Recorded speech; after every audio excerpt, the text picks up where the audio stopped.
சென்னையில் புதிதாக திரைப்பட நிறுவனம் தொடங்க இருப்பதாக கூறி தொழிலதிபரிடம் 8 லட்சம் ரூபாயை ஏமாற்றிய பெண் உட்பட 2 போலீசாரால் கைது செய்யப்பட்டுள்ளனர்.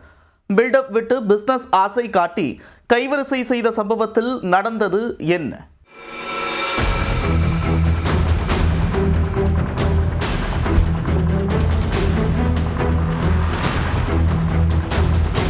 சென்னை சைதாப்பேட்டையைச் சேர்ந்த அப்துல் பயாஸ் என்பவர் பெரியமேட்டில் சொந்தமாக ஷூக்கடை நடத்தி வருகிறார்.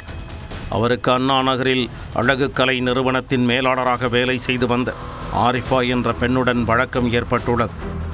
ஆரிஃபா அதே நிறுவனத்தில் தன்னுடன் பணியாற்றிய காமேஷ் என்பவரையும் அப்துல் பயாஸிற்கு அறிமுகம் செய்து வைத்துள்ளார்.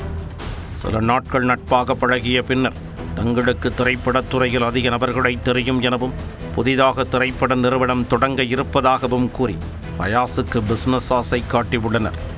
சினிமாவில் முதலீடு செய்தால் போட்ட பணத்தை ஒரே வருடத்திற்குள் எடுத்து விடலாம் என கூறியும் உசுப்பேற்றிவிட்டு விளையாடியுள்ளனர். ஒரு கட்டத்தில் புதிதாக திரைப்பட நிறுவனம் தொடங்க இருப்பதாகவும் அதற்கு பணம் தேவைப்படுவதாகவும் கூறி அப்துல் பயாஸிடம் ஆரிஃபா மற்றும் காமேஷ் இருவரும் பணம் கேட்டுள்ளனர்.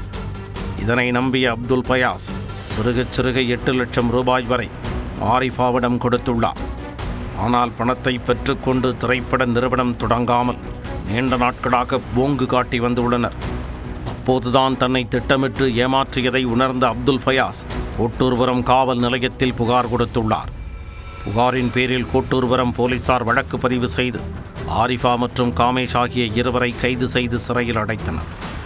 அப்துல் பயாஸ் ஒருவரை மட்டும்தான் ஆரிஃபா ஏமாற்றினாரா, இல்லை இதே பாணியில் பலரிடம் கைவரிசை காட்டி பணவேட்டையில் ஈடுபட்டுள்ளாரா என்ற கோணங்களில் போலீசார் விசாரித்து வருகின்றனர். விசாரணையின் முடிவில் மேலும் பல திடுக்கிடும் தகவல்கள் வெளிவரலாம் என எதிர்பார்க்கப்படுகிறார். புதிதாக திரைப்பட நிறுவனம் துவங்க இருப்பதாக கூறி தொழிலதிபரிடம் 8 லட்சம் ரூபாயை ஏமாற்றிய சம்பவம் சென்னையில் பரபரப்பை ஏற்படுத்தியுள்ளது.